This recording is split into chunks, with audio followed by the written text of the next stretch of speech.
Hi everyone, I'm Ashley Carmen with SC Magazine. Thanks for joining us today. With me, I have Paul Kurtz, former White House cybersecurity advisor, and the current CEO and founder of TruSTAR Technology. Thanks for being here, Paul. Good to be here, Ashley. So today we're going to be discussing a little bit about the federal government and everything in the wake of OPM and the cybersecurity sprint. So first things first. How do you think things have been going in the government since that cybersecurity sprint and the big data breach? I think the OPM hack was a big kick in the gut to government that they really had to take more seriously as a government as a whole, information security and cybersecurity. I think they're still reeling and trying to figure out what they're trying to do despite the sprint that the president asked for. And we'll have to see how that ultimately unfolds. But there's a lot of recalibration. I think there's one point that it does drive home is the president has asked for a cyber threat intelligence integration center to be stood up. And certainly the OPM hack demonstrates that that type of center should be stood up sooner rather than later. And that center would be, as I understand it, similar to the NCTC, the National Counterterrorism Center that was stood up after 9/11, and its purpose was to merge threat data about terrorist activities in one place so we didn't make mistakes. Same difference here. Government needs to merge threat data about cyber and begin to act on it far more effectively than it has to date. Great. Okay, so let's say we have to come up with a few-step plan here for the government. What would you say they need to be thinking about and considering? I think number one, they need to put in place a more systematic structure to share incident data. And I'm making a distinction between threat data and incident data. When an agency has an incident, they need to quickly share it with other agencies in a way that information can be correlated and shared back to agencies of interest. And until that happens, we're going to be kind of like pinging off from one problem to another, experiencing the same type of events, the same type of attacks, until we actually start really sharing real incident data among federal agencies. And then with that, there also has to be a mechanism for federal agencies to coordinate with each other. It's not enough to just know that there's been an incident, but they need to be able to chat or at least work with each other on a mitigation strategy. Those two steps will go a long way to at least starting to get a better handle on what is at least happening inside the federal government. And it's going to involve some uncomfortable dancing between the national security agencies and the civilian agencies in order to really get it under control.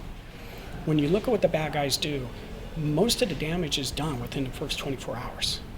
And a lot of our information sharing today is days, weeks, months later.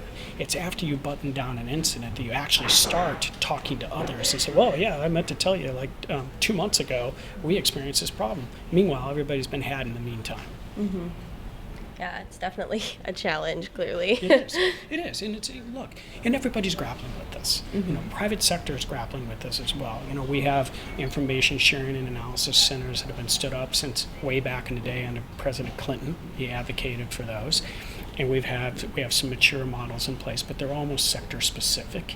And as we know from the OPM hack, there is, supposedly the same adversary behind OPM, Anthem, and supposedly United, American, Sabre, you name it. So we have the same command and control structure going against multiple sectors, including the government. Why are we operating on a sector-by-sector basis only? It's not to say there isn't a reason for sectors to coordinate with each other, but to limit your understanding between sectors doesn't make any sense. You just wait to take it on the chin later. We have to break down that barrier. So I guess my final question for you is, considering that, who in the federal government would have to make that decision? Would that be a Congress question or more of agency question? Yes. So it's very complicated because there are numerous committees on Capitol Hill that have jurisdiction over cybersecurity. Those committees are responsible for Department of Defense, Department of Homeland Security, Veterans Affairs, you name it. They all have a say, or they could argue they have a say. On the federal agency side, you have numerous agencies that would argue that they're the ones that should be in the lead.